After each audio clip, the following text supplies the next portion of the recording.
Jadi cerita ini dialamin sama seorang cewek namanya Adis. Adis. Adis ini namanya gue samarin ya. Yap. Oke.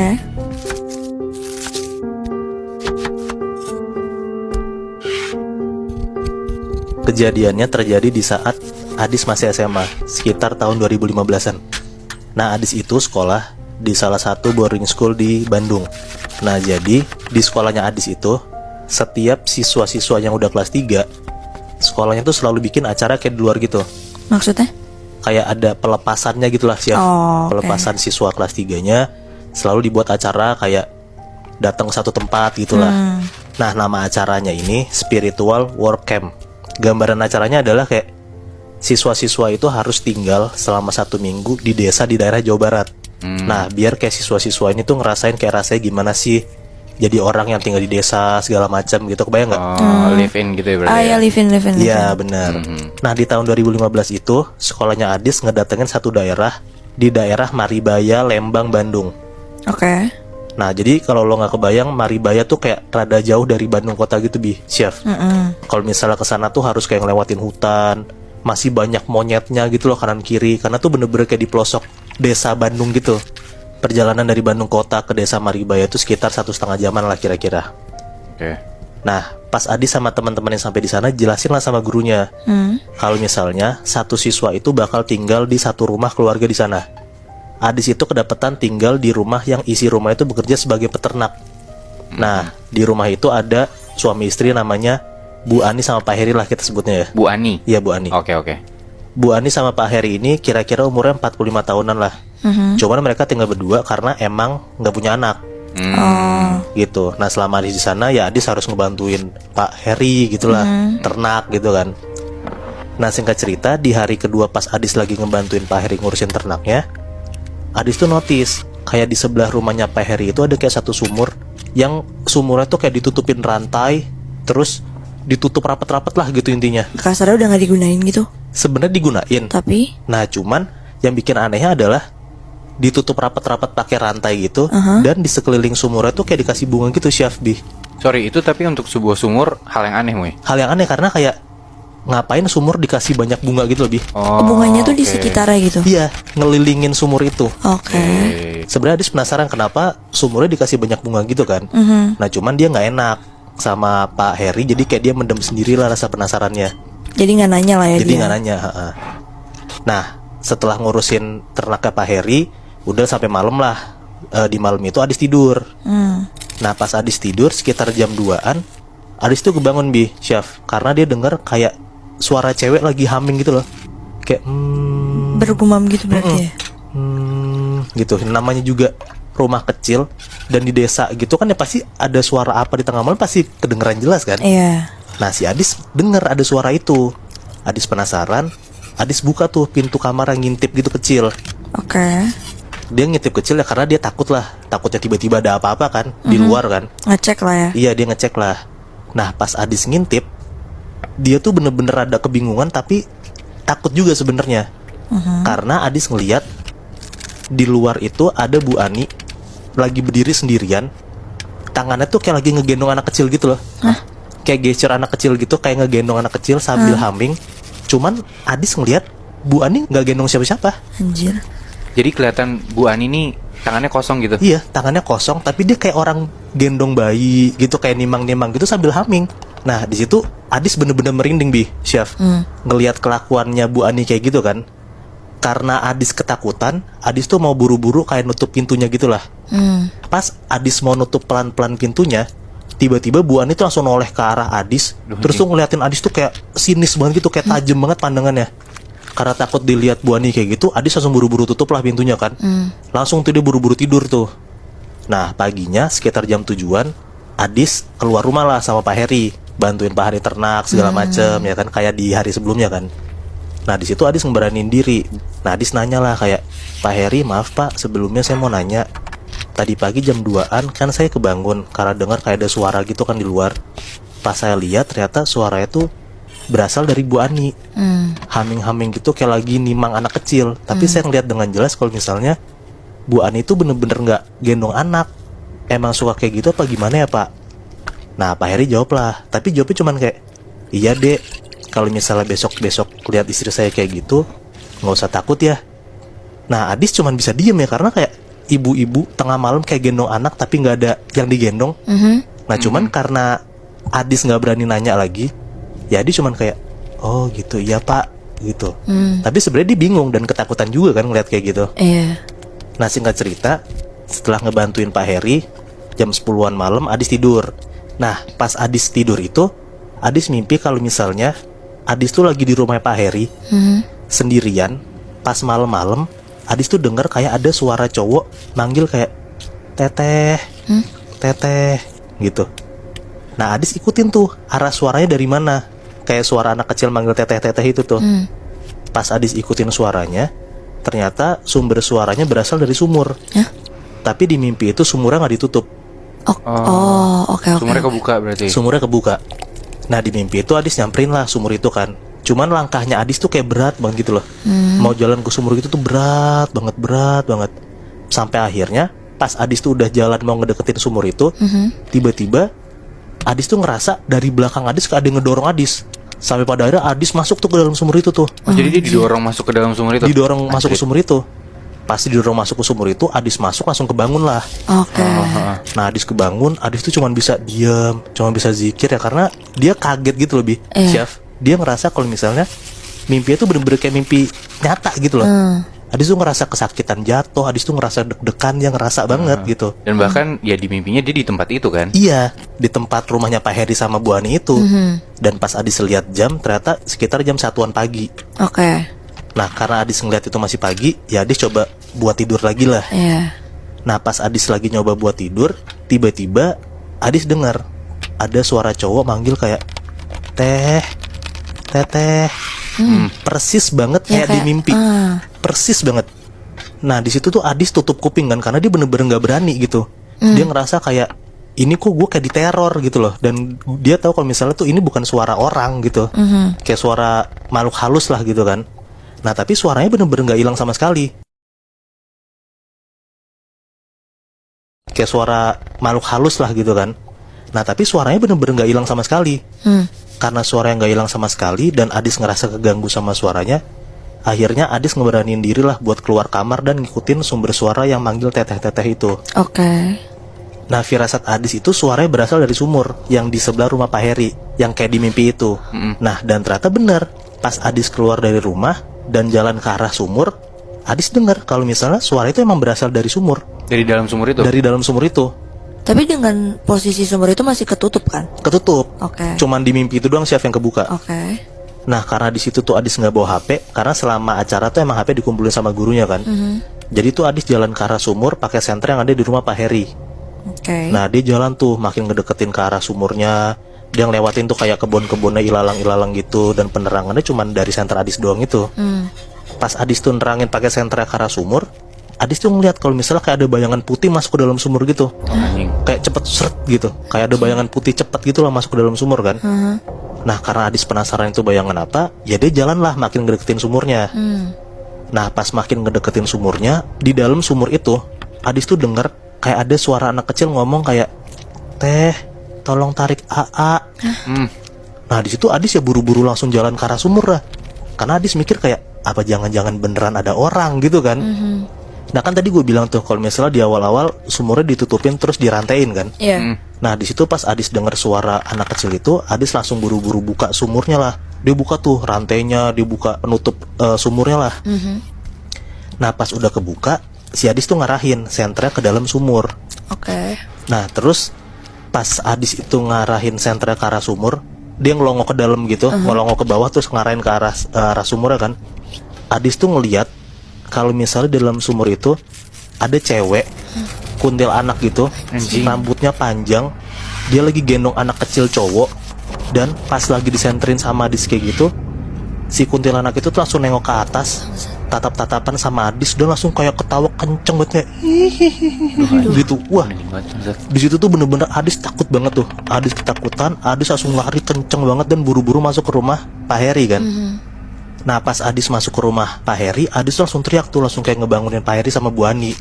Kayak, Bu, Pak, tolong Adis Pak, Bu, gitu. Dengar Adis teriak-teriak kayak gitu, ya Pak Heri sama Bu Ani langsung kebangun lah. Pasti langsung keluar dari kamarnya kan. Nah Pak Heri langsung nanya lah, ya Adis kamu kenapa? Ngapain pagi-pagi teriak-teriak gitu kan.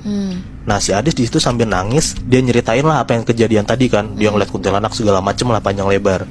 Nah di situ akhirnya Pak Heri cerita, ternyata sebenarnya Pak Heri sama Bu Ani itu punya anak cowok. Nah tapi anak cowoknya ini meninggal sekitar umur 5 tahunan. Nah meninggalnya karena apa? Kata Pak Heri itu meninggalnya karena lagi main di dekat sumur, tiba-tiba anak itu jatuh ke dalam. Nah makanya sumur itu selalu kayak dikasih bunga, karena anggapannya kayak sumurnya tuh jadi kayak kuburan anak mereka lah. Oh anjrit. Gitu.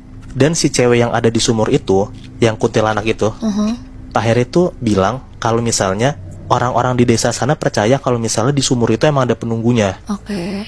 Dan ada orang pintar di desa itu bilang kalau misalnya anaknya si Pak Heri itu yang cowok meninggal bukan karena jatuh, tapi karena ditarik sama si kuntilanak ini. Tuhan. Anjing. Gitu. Dan Pak Heri juga bilang kalau misalnya Pak Heri sama Bu Ani itu emang suka sering dengar kayak ada suara anak cowok gitu, kayak manggil-manggil gitu. Dan mereka juga sering ngeliat kalau misalnya arwah anaknya tuh masih sering gentayangan, dan sesekali anaknya tuh suka manggil-manggil emang di dalam sumur. Dan Pak Heri tuh sering lihat juga arwah anaknya itu sering diklonin sama kuntilanak di dalam sumur itu. Terus ibunya kenapa tetap gendong, Iya. kayak seakan-akan ngegendong anaknya itu? Gue mau nanya itu sih. Nah Pak Heri bilang ke Adis, ibunya tuh masih sering ngebayangin kalau misalnya tuh anaknya masih hidup. Jadi makanya kayak dia rada-rada halu, makanya dia sering gendong-gendong kayak gitu nggak malam kan. Padahal ya anaknya udah meninggal.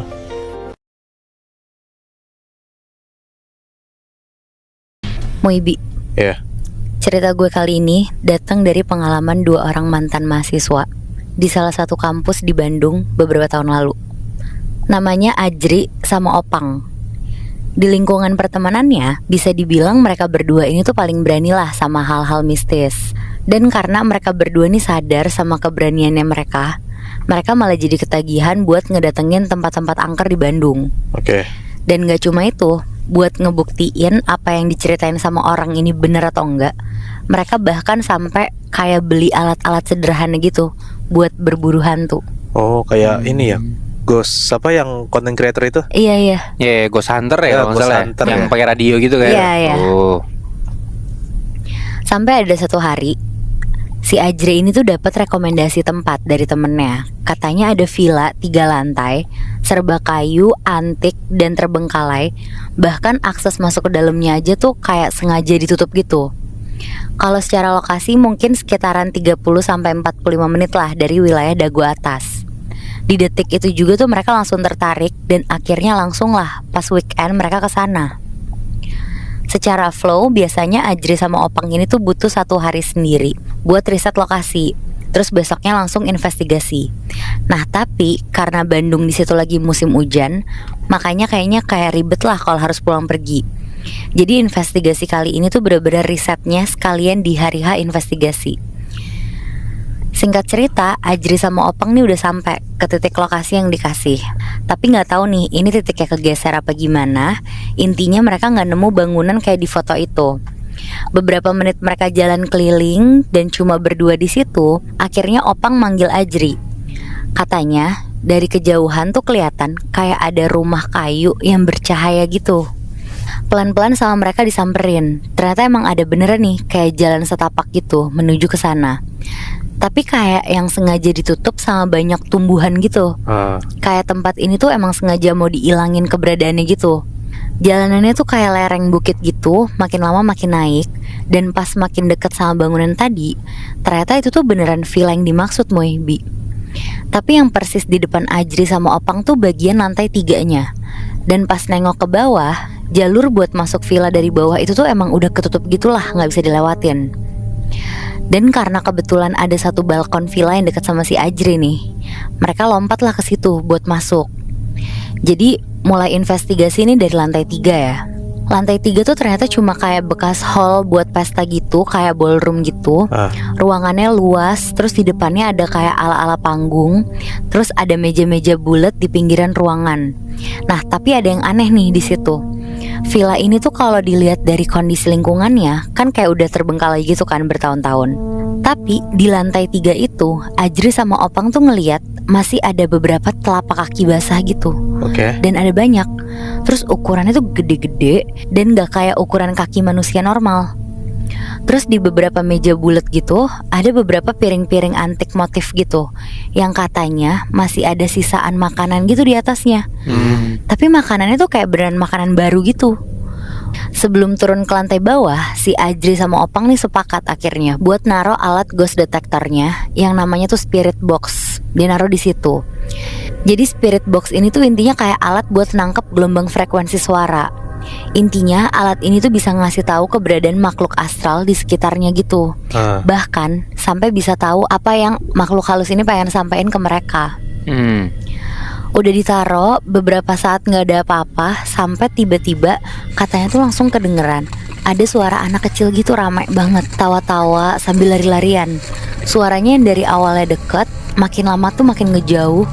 Terus kayak ada juga tuh suara langkah kaki turunin tangga. Pokoknya beberapa kata yang berhasil ditranslate si spirit box ini tuh kayak ngomong, "Mama, mama, Wow. mama ada orang," kayak gitulah. Jujur di situ Ajri tuh agak bingung gitu. Di satu sisi mereka nih akhirnya jadi makin tertarik lah buat nyari tahu. Apalagi sekarang udah dapat clue kan arah ruangan yang perlu dicek. Tapi di sisi lain kata-kata yang ketangkep di spirit box barusan tuh bilang mama, mama, takutnya tuh beneran sosok ibu dari setan-setan anak kecil ini. Ya. Opang di situ nyoba ngeyakinin Ajri aja tuh. Makanya dia setuju buat pelan-pelan nyari sosok suara anak kecil itu di lantai 2. Spirit boxnya sengaja ditinggal masih nyala di lantai 3 biar mereka bisa tahu tuh ada kedatangan makhluk apa. Lantai 2 nih bisa dibilang semacam ruang keluarga. Di tengah ruangan ada lampu chandelier gede gitu yang masih ngegantung. Terus di tengah ruangan ada sofa-sofa yang pada kebalik gitu posisinya. Tapi secara properti dan segala macam tuh emang beneran udah rusak aja. Bahkan di beberapa sudut tembok sampai udah ketutupan sama lumut gitu.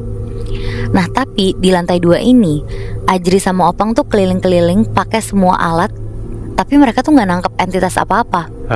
Karena itu akhirnya si Opang misahin diri lah sama Ajri. Dia ngecek lantai 1 duluan, katanya sekalian buat foto-foto lah, siapa tahu nemu penampakan. Ajri di situ masih ngelilingin lantai 2 sampai akhirnya dia nemu semacam kayak mainan rumah-rumahan gitu Moebi. Kayak buat diorama-diorama di salah satu sudut ruangan. Mainan ini tuh kayak semacam jadi bentuk replika dari villa ini.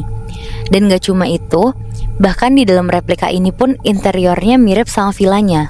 Bahkan ada beberapa tokoh-tokoh orang yang berdiri di dalamnya. Dia nyoba lihat detail lah dari si replika ini. Nah di sini Moebi, katanya pas si Ajri ini nemu titik di mana dia berdiri, di replika itu tuh udah kayak ketaro banyak banget tokoh-tokoh karakter anak kecil gitu, berdiri ngelingkarin lokasinya si Ajri. Di situ Ajri bingung dong sama apa yang dia lihat. Terus tiba-tiba jelas banget kedengeran dari deket tuh kayak ada suara anak kecil rame banget pada teriak terus bilang, "From Dailing, from Dailing." Ini pas akhirnya si Ajri tuh nyari tahu pakai bahasa Belanda artinya tuh penyusup. Ajri balik badan karena kaget dan ternyata bener aja Moebi. Di belakang dia udah ada berbaris ngelingkar anak-anak cowok gitu. Kulitnya putih, pucat, rambutnya tuh pirang. Dan dari bajunya mereka kayak baju-baju Eropa gitu. Tapi matanya tuh pada putih semua. Beneran kayak gak ada pupilnya gitu. Aduh serem. Di situ Ajri bener-bener gelagapan banget kan, karena ya ini pertama kalinya dia ngelihat dengan jelas banget ada setan depan mata dia. Ajri jalan mundur pelan-pelan saking takutnya ke arah tengah ruangan. Dan si anak-anak ini tuh pada ngikutin Ajri sambil terus gandengan terus lari-lari gitu. Sampai pas tepat di tengah ruangan, di bawah lampu chandelier tadi, Ajri tuh ngerasa kayak nabrak sesuatu dari belakang, kayak badan orang berdiri gitu. Ajri manggil pelan di situ buat mastiin tuh, "Pang, Pang, ini maneh bukan?" Tapi nggak dijawab sama sekali. Jujur di situ Ajri udah mulai nggak berani buat balik badan. Apalagi ditambah pas Ajri nabrak di situ, si anak-anak setan tadi tuh langsung pada bubar gitu aja lari ke sana sini. Ajri masih berdiri anteng sampai pelan-pelan dia tuh sadar kalau ada sosok kayak noni Belanda jalan muter dari belakang dia. Jalan itu agak aneh, kayak maju mundur gitu badannya, kayak orang yang badannya ketinggian jalan gitu terus nggak seimbang. Mukanya nggak kelihatan, tapi intinya sosok ini tuh pakai dress gitu nutupin sampai kakinya dia. Dan dia kayak jalan terus muterin si lampu chandelier ini. Oke. Di detik itu juga spirit boxnya Ajri yang tadi ditaruh di lantai 3 nih bunyi kenceng banget karena berhasil nangkep gelombang suara dari si setan-setan ini. Kata-katanya tuh putus-putus, tapi intinya kalau digabung tuh jadi kurang ajar, bandel, kamu ganggu anak saya, pergi. Si Ajri ini langsung lari buat nyamperin Opang di lantai 1 tuh, buat diajak kabur langsung. Pas sampai ke lantai 1, katanya si Ajri ini ngelihat Opang tuh cuma berdiri kaku gitu, ngelihat ke arah tengah ruangan lantai 1. Dan tahu nggak apa yang mereka lihat? Apa? Jadi katanya di tengah ruangan lantai 1 itu kayak ada gorden yang gerak sendiri muterin lampu tengah. Tapi pas coba dilihat detail sama Ajri, ini tuh bukan gorden. Ini mirip sama motif dress dari sosok noni Belanda yang ada di lantai 2, Moebi. Jadi sosok noni Belanda tadi tuh dari lantai 1 ke lantai 2 kayak nembus gitu aja. Di sini Ajri makin panik dan takut. Tanpa mikir panjang dia langsung nyadarin Opang lah. Terus dia langsung narik tangannya buat buru-buru cabut dari bangunan itu. Mereka lari ke arah lantai 3 sambil kayak masih terus diliatin sama si noni Belanda tadi. Mereka lompat dari pinggiran balkon terus lari ke arah motor di parkir tadi. Di situ Ajri yakin banget kalau dia tuh ngegandeng tangan Opang. Sampai tiba-tiba tuh dari jauh ada suara manggil, "Jri, tungguin aing, gila." Itu suara si Opang dan kedengeran jauh di belakang Ajri. Di situ Ajri langsung nengok ke belakang dan bener tuh ada Opang masih lari bawa beberapa alat yang tadi mereka tinggal di lantai 3. Dan lebih jauh lagi Ajri nih bisa ngelihat dari kaca-kaca villa tadi kayak ada sosok noni Belanda tadi tuh gerak ngejar mereka gitu. Karena ternyata yang selama ini digandeng sama Ajri tuh bukan Opang, tapi anak-anak setan Belanda tadi, Muy. Di situ si Ajri langsung ngedorong anak-anak setan tadi tuh. Dia nggak peduli lah kalau misalkan anak-anak ini tuh harus sampai jatuh ke lereng bukit tadi. Di situ Ajri langsung nyamperin Opang dan terus langsung pergilah ke arah motor buat cabut. Intinya si Ajri sama Opang tuh udah nggak berani lagi lah buat balik ke tempat ini lagi. Karena ya ini jadi tempat pertama kalinya mereka ngelihat setan kan. Dan kalian inget kan tadi si Opang tuh ke lantai 1 duluan buat foto-foto. Katanya juga hasil jepretan dia ini banyak yang nangkap sosok penampakan noni Belanda. Wah, gila. Soalnya sih dari awal sebenarnya dia udah tahu kalau ini kan tempat angker ya. Ya sebenarnya konsekuensinya adalah kalau lo berani ke tempat angker, lo harus ketemu dan harus mempersiapkan buat ketemu setan. Iya. Soalnya mungkin dia nggak nyangka kalau setannya sebanyak itu kali ya. Iya. Karena memang kayaknya kalau belum ngelihat dengan mata kepala sendiri emang nggak akan kapok sih, Moy. Bener. Iya. Begitu ngelihat tuh baru kapok. Dan kayak yang lu bilang ini sampai sekeluarga ya. Ramai banget anjir. Cerita kali ini gue denger dari teman kantor gue yang kebetulan tuh orang Padang. Jadi ini cerita dari supir ojol yang pernah nganterin dia di Padang. Kita sebut aja supir ojolnya ini tuh namanya Pak Amin. Pak Amin udah jadi supir ojol kurang lebih 5 tahun. Umurnya sendiri itu tuh udah sekitar 45 tahun. Jadi Pak Amin sehari-hari emang ngojek aja kegiatannya. Dia punya istri dan 2 anak. Tapi dua-duanya tuh anaknya ngerantau ke Jakarta. Makanya dia tuh menuhin kebutuhan istrinya dengan jadi ojek online. Biasanya tuh Pak Amin mulai berangkat sekitar jam 8 pagi. Pak Amin paling seneng banget kalau dapet pelanggan tuh anak-anak sekolah Moebi. Karena dia tuh ngerasa bisa ngobatin rasa kangennya dia sama anak-anaknya dia yang lagi ngerantau. Biasanya rutenya dia tuh muter-muter Taplau. Taplau itu tepi laut. Dan biasanya selesai ngojek tuh sekitar jam 7 malam. Pokoknya gak lama selesai azan maghrib, Pak Amin tuh langsung pulang biasanya.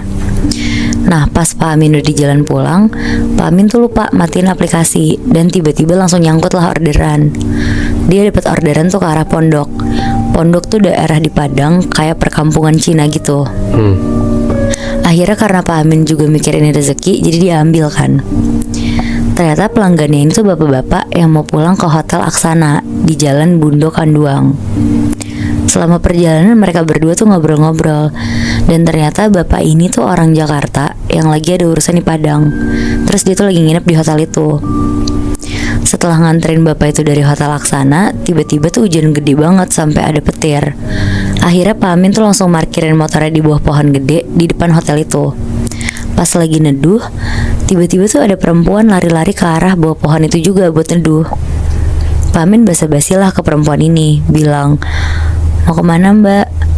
Perempuan ini tuh nunjuk ke Hotel Aksana ini. Terus Pak Amin kan bingung. Akhirnya Pak Amin tuh bilang, Tinggal lari aja mbak lewat samping itu langsung masuk ke lobi. Pas Pak Amin lagi ngebelakangin perempuan ini sambil nunjukin lobinya, Pak Amin tuh abis itu langsung nengok ke arah perempuan ini.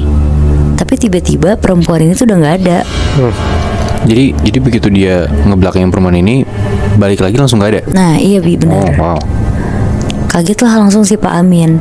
Tapi Pak Amin tuh mikir, oh paling udah lari duluan kali ya, buru-buru.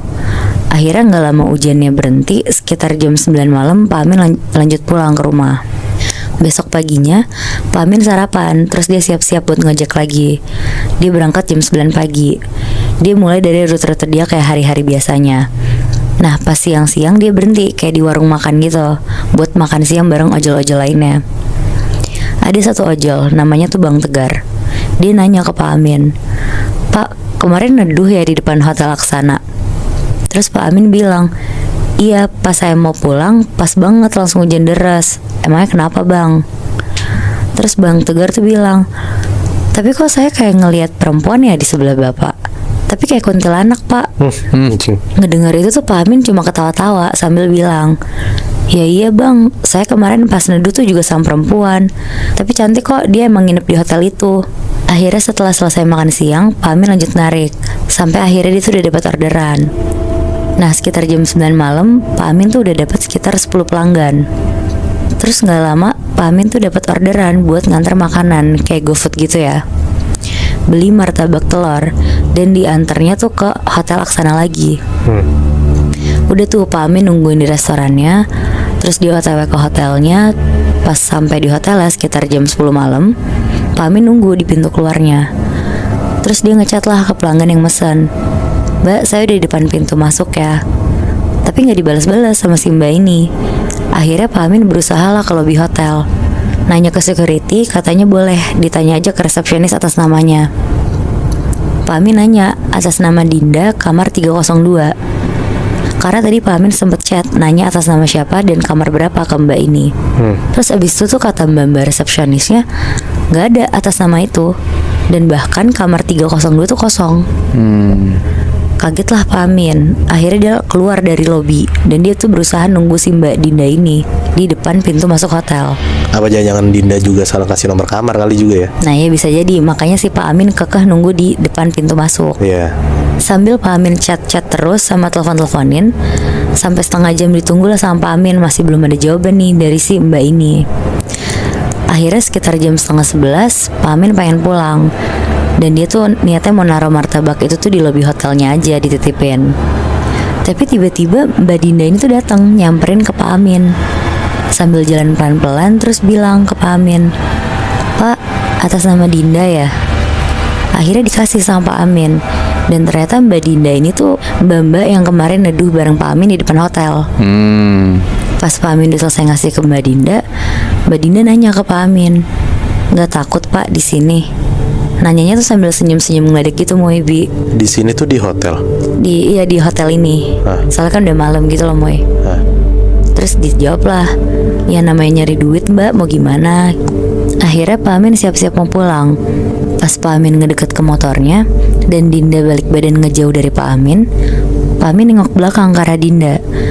Di situ Pak Amin ngeliat ada laki-laki jalan di belakang Mbak Dinda. Tapi laki-laki ini tuh jalannya pincang. Kaki sebelahnya diseret, terus berlumuran darah. Sambil gelendotan di pundaknya Mbak Dinda. Oh, jadi kayak Dinda tuh ngegendong si laki-laki ini? Iya, kayak ngegendong gitu. Wow. Terus. Nah terus Pak Amin tuh langsung cepet-cepet nyalain motor lah. Terus pulang ngebut ke rumah. Karena ya Pak Amin tuh yakin banget kalau laki-laki yang di belakang Mbak Dinda itu tuh bukan manusia. Pas sampai rumah juga Pak Amin tuh langsung cerita ke istrinya apa yang dia lihat di hotel itu. Istrinya juga bilang, mungkin karena udah malam banget Pak Amin kesana, jadinya tuh dia ngeliat yang aneh-aneh. Nah besokannya karena istrinya minta dianterin ke rumah saudaranya, jadi setelah dari situ tuh Pak Amin baru narik lagi. Sekitar jam 4 sorean lah. Pak Amin tuh muter-muter sampai udah dapat beberapa pelanggan. Terus sekitar jam 7 malam Pak Amin tuh dapat orderan lagi buat nganterin tujuannya ke Hotel Aksana itu lagi. Sebenarnya Pak Amin tuh udah gak mau ambil, tapi pas Pak Amin lihat namanya tuh Mbak Dinda lagi yang kemarin. Karena Pak Amin ngerasa Mbak Dinda tuh juga baik, jadi diambil lah sama si Pak Amin ini. Nah si Pak Amin itu juga niat pengen ngasih tahu ke Mbak Dinda tentang apa yang dilihat semalam. Oh, Pak Amin ngerasa kayak ya mungkin Mbak Dinda juga nggak sadar gitu. Iya. Ada makhluk yang gelendotan ke dia. Iya, Oh, makanya oke, dia tuh oke, pengen oke. ngasih tahu Bi niatnya. Terus. Akhirnya diambil lah sama Pak Amin. Terus akhirnya Mbak Dinda juga udah naik ke motornya. Pas perjalanan ke hotel itu, Pak Amin mikir-mikir lagi buat ngasih tahu atau enggak. Sampai di hotelnya pun tuh Pak Amin belum ngasih tahu juga. Terus pas Mbak Dinda turun dan ngasih helmnya ke Pak Amin tuh akhirnya bilang, Mbak Dinda, saya mau ngasih tahu. Jadi semalam tuh ada laki-laki di belakang Mbak Dinda. Kakinya buntung sebelah, terus ngegelantungan di pundak Mbak Dinda. Mbak Dinda ngedengar itu tuh nggak kaget. Dia cuma senyum sambil balik badan. Yang ini Pak, Hah? kita emang lagi nyari potongan tubuh kita di hotel ini. Bangsat. Sambil senyum lebar banget ke Pak Amin. Anjing. Jadi Moebi, ternyata Hotel Aksana ini tuh dulunya Hotel Ambacang namanya. Dan hotel ini tuh terkenal banget sebagai hotel pencabut nyawa. Karena pernah nelen banyak korban jiwa pas gempa tanggal 30 September tahun 2009. Wow. Si Dinda juga setan berarti kan? Iya, Bangsat. Anjir, serem banget Muy. Tapi setelah ganti nama jadi Hotel Aksana, emang tetap angker hotel itu. tetep Bi. Jadi kata temen gue itu tuh bahkan ojol-ojol tuh dari yang sering nongkrong di depan situ sampai udah jadi pindah tongkrongan. Karena emang kalau malam jadi udah serem banget.